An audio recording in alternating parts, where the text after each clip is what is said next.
উপস্থিত সব জনতার ধারণা চালক মারা গেছে, কিন্তু কথায় আছে আল্লাহ যারে বাঁচায় সে কখনো মরে না। ফায়ার সার্ভিস ও পুলিশ সদস্যদের অক্লান্ত চেষ্টায় 2 ঘন্টা পর জীবিত অবস্থায় উদ্ধার করা হয় ট্রাক চালক স্বপন 42কে। ঘটনাটি ঘটে আজ 25 ফেব্রুয়ারি বুধবার রাজবাড়ী সদর উপজেলার আফরাবাজার এলাকায়। চালক স্বপনের বাড়ি পাবনা সদরে। জানা যায় চালক স্বপন শিবচর থেকে পাবনা যাওয়ার পথে আফরাবাজার এলে বসুন্ধরা কোম্পানির একটি গাড়ি এসে স্বপনের দাঁড়ানো ট্রাকটিকে সজোরে ধাক্কা দিলে দুর্ঘটনা ঘটে। ট্রাকটি পড়ে যায় এবং চালক ট্রাকের নিচে আটকে যায়।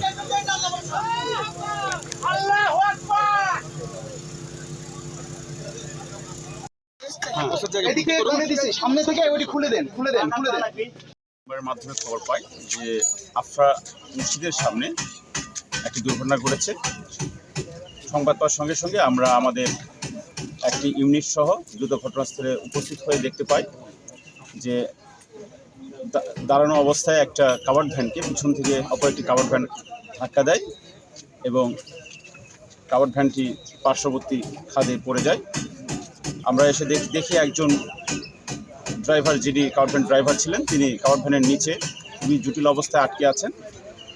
সঙ্গে সঙ্গে আমি আমার নিকটস্থ রাজবাড়ী সদর ফায়ার স্টেশনকে অবহিত করি সাহায্যের জন্য এবং রাজবাড়ী সদর ফায়ার স্টেশন দ্রুত ঘটনাস্থলে উপস্থিত হয়ে আমরা যৌথভাবে অত্যন্ত সতর্কতার সহিত যাতে রোগীর কোনো ধরনের আর কোনো সমস্যা না হয় সেদিকে লক্ষ্য রেখে আমরা অনেকটা কঠিন সময় পার করে আমরা তাকে সফলভাবে সুস্থভাবে উদ্ধার করতে সক্ষম হই।